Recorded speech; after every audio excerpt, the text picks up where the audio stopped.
Je m'appelle Sylvain, j'ai 18 ans, je suis en DUT génie biologique option génie de l'environnement. Ce qui me passionne, c'est donc le bushcraft et les bivouacs. Donc les bivouacs, c'est le fait d'aller camper donc dans la nature avec plus ou moins de matériel et donc passer 1, 2, 3 nuits, voire plus dans la nature.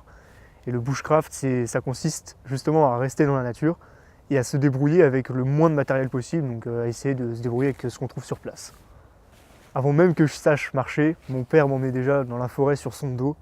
Du coup, j'étais intronisé à la forêt assez tôt. Puis après, j'ai retourné avec mes parents et tout.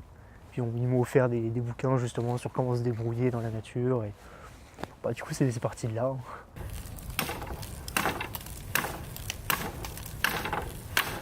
Est-ce que dans la société d'aujourd'hui, les gens pourraient se débrouiller tout seuls dans la nature ?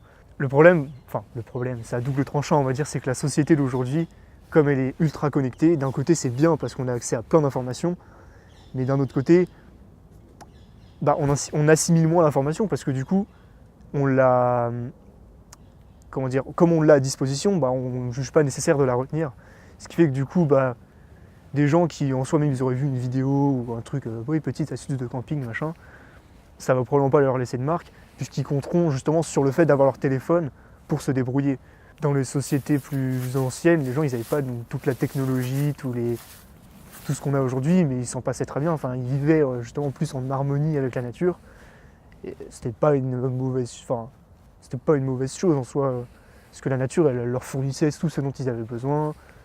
Puis ils étaient au contraire justement beaucoup plus respectueux de la nature qu'aujourd'hui, ce qui fait que c'était beaucoup plus en harmonie que ce qu'on a aujourd'hui, où il y a une société où il y a tout l'aspect justement technologique, mais justement au détriment de la nature, puisqu'il y a tout ce qui est excavation de métaux précieux pour justement fabriquer des téléphones par exemple, des trucs qui sont en soi finalement un peu superflus quand on y pense.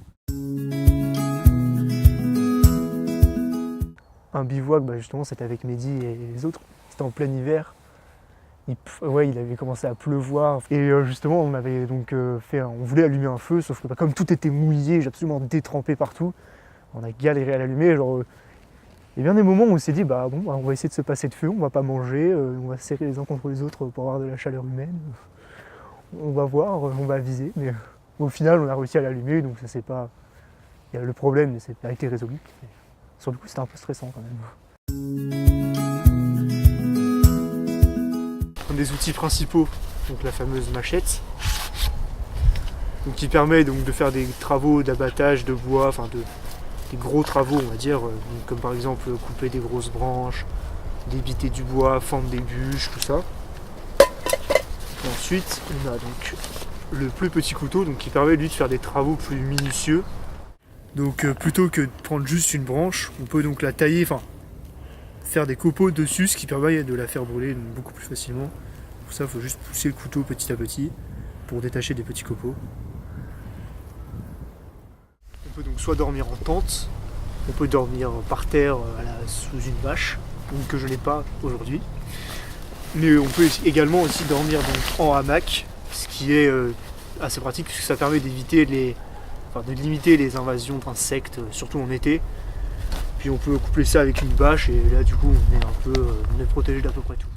Ah ça, oui bien sûr. C'est donc ça c'était l'ancienne, maintenant il y a la nouvelle.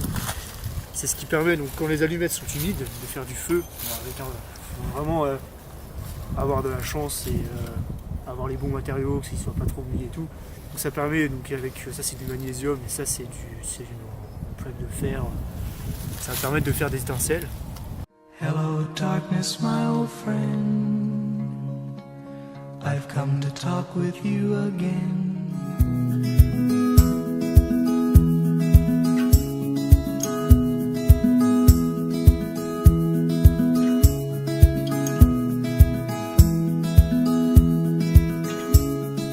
On devrait essayer de se détacher un peu de tout ce qui est vraiment effectivement le superflu, avec tout ce qu'on a.